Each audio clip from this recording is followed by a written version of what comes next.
Hello friends, स्मार्टो systems की कोरोड्रा series में आपका स्वागत है। आइए इस सेशन में हम सीखें किस प्रकार से हम जूम और पैन का इकट्ठे प्रयोग करते हुए डॉक्यूमेंट में ये डिसाइड कर सकते हैं कि कौन सा हिस्सा देखना है और कौन से हिस्से में जाना है। नॉर्मली कोरोड्रा में कार्य करते समय सबसे बड़ी समस्या यही आती है यूज़र्स के साथ कि वे प्रॉपरली ना तो जूम कर पाते हैं ना पैन कर पाते हैं, अर्थात एक स्थान से दूसरे स्थान में डॉक्यूमेंट में नहीं जा पाते। आइए इन सब चीज़ों को समझने के लिए पहले हम देख लेते हैं जूम और पैन किस प्रकार प्रयोग किए जाते हैं। परंतु उससे पहले हम पिक टूल का इस्तेमाल करेंगे किसी भी पर्टिकुलर ऑब्जेक्ट को सिलेक्ट करने के लिए। मैंने पिक टूल को सिलेक्ट किया हुआ है। अगर मैं यहाँ क्लिक करूँ तो आप देखेंगे ऊपर टेक्स्ट जो लिखा हुआ है वो सिलेक्ट हो गया है। यहाँ क्लिक करूँ तो ये एरिया सिलेक्ट हुआ है। इसी तरह से अलग अलग एरियाज़ पे क्लिक करने पे अलग अलग ऑब्जेक्ट सेलेक्ट होते हैं।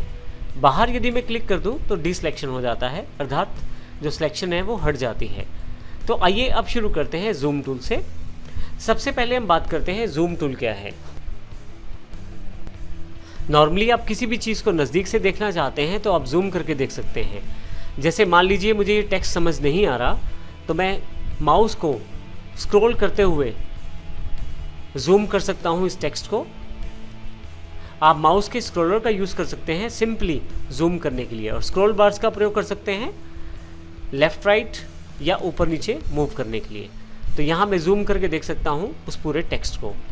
वापिस मुझे जूम आउट करने के लिए फिर से माउस के स्क्रॉलर को पीछे की तरफ घुमाना पड़ेगा।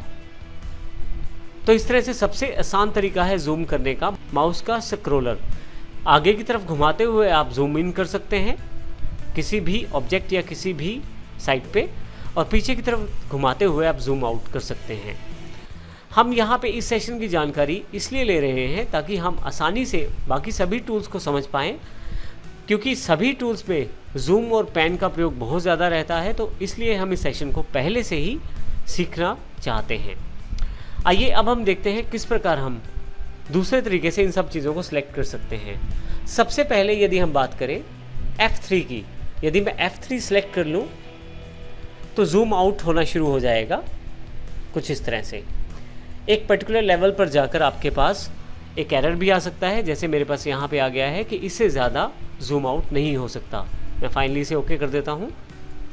आप यदि F3 का प्रयोग करते हैं तो जूम आउट कर पाते हैं, और यदि आप F4 का प्रयोग करते हैं तो आप अपने पूरे के पूरे ड्राइंग को अपने पूरे पेज पे देख पाते हैं। यदि आप किसी कारण से ज़्यादा जूम इन कर चुके हैं तो F4 दबाएं, और यदि आप किसी कारण से जूम आउट कर चुके हैं ज़्यादा फिर भी F4 दबाएं, ताकि आपकी पूरी ड्राइंग जो है आपके पूरे पेज पर अवेलेबल हो जाए। यदि आप अपनी ड्राइंग में किसी पर्टिकुलर पार्ट को या किसी पर्टिकुलर ऑब्जेक्ट को सिलेक्ट करते हैं, जैसे कि यहाँ से मैं पिक टूल का चुनाव कर लेता हूँ और स्मार्टो सिस्टम के इस लोगो को सिलेक्ट कर लेता हूँ, यहाँ से सिलेक्ट कर लेता हूँ। अब मैं इस पर्टिकुलर एरिया को जूम करके देखना चाहता हूँ, तो इसके लिए मैं शिफ्ट के साथ F2 का प्रयोग करूँगा। आप देखेंगे जूम टू सिलेक्शन अवेलेबल हो जाएगा। इसका अर्थ ये है कि जो पार्ट आपने सिलेक्ट किया है वहाँ तक आपका जो ड्राइंग है जूम कर दिया गया है। आप देखेंगे जो ऑब्जेक्ट मेरे पास सिलेक्टेड था स्मार्टो सिस्टम के लोगों के रूप में, वो मेरे पास पूरी स्क्रीन पर आ चुका है। वापस फिर से पूरे पेज पर जाने के लिए F4 आपकी पूरी ड्राइंग को आपके सामने लाने की कोशिश करता है। इसी तरह से यदि मैं यहाँ पे कोर्स ओवरव्यू के इस पर्टिकुलर टेक्स्ट को सिलेक्ट कर लेता हूँ और फिर से शिफ्ट F2 दबाता हूँ, तो आप देखेंगे पूरा का पूरा टेक्स्ट जो है वो जूम इन हो गया है, जो मैंने एज अ ऑब्जेक्ट सेलेक्ट किया है। फिर से F4 दबाएं ताकि वापस आप आ जाएं। तो इस प्रकार हमने सीखा किस प्रकार हम F3, F4 कीज़ को शिफ्ट के साथ प्रयोग करके या सिंपल प्रयोग करके जूम इन जूम आउट के लिए प्रयोग कर सकते हैं। इसके अतिरिक्त हमने देखा कि किस प्रकार माउस के स्क्रॉलर को यूज़ करते हुए जूम इन और जूम आउट किया जा सकता है। इसी तरह से यदि आप पर्टिकुलर पार्ट में मूव करना चाहते हैं ड्राइंग के, जैसे मैं इस ड्राइंग को थोड़ा सा बड़ा कर लेता हूं और मुझे अब यहाँ से राइट हैंड साइड की तरफ जाना है अपनी ड्राइंग या बैनर में, स्क्रॉलर को प्रेस करके रख सकता हूं। आप देखेंगे जैसे मैं स्क्रॉलर को प्रेस करके रखता हूं मेरे पास पेन का निशान अर्थात एक हाथ का निशान आ गया है। अब मैं यदि राइट हैंड साइड की तरफ मूव करूं तो आसानी से मैं बीच का स्क्रॉलर का बटन दबाकर मूव कर सकता हूं। इसी तरह से मैं लेफ़्ट की तरफ भी मूव कर सकता हूं। तो पैन करने के लिए आपको केवल माउस के बीच वाले बटन अर्थात स्क्रॉलर को प्रेस करके रखना है और आप किसी भी दिशा में घूम सकते हैं। ये देखें आप इस तरह से। इसके अतिरिक्त यदि आप काफ़ी जूम इन कर चुके हैं किसी टॉपिक को, तो अब यदि आप लेफ़्ट से राइट मूव करना चाहते हैं तो आप कंट्रोल दबाएं और साथ ही यहाँ पे माउस के स्क्रॉलर को प्रयोग करें कंट्रोल की के साथ। आप देखेंगे कि आपका जो पेज है वो लेफ़्ट और राइट की तरफ मूव हो जाता है आसानी से।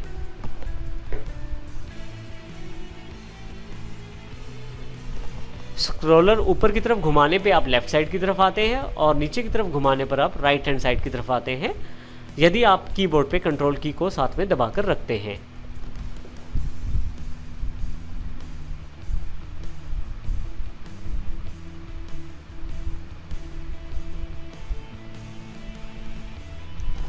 इसी तरह से यदि आप अप डाउन आना चाहते हैं, यदि ऊपर या नीचे की तरफ आना चाहते हैं, तो इसके लिए आप अल्टर की का प्रयोग करें और फिर से माउस स्क्रॉलर का प्रयोग करें।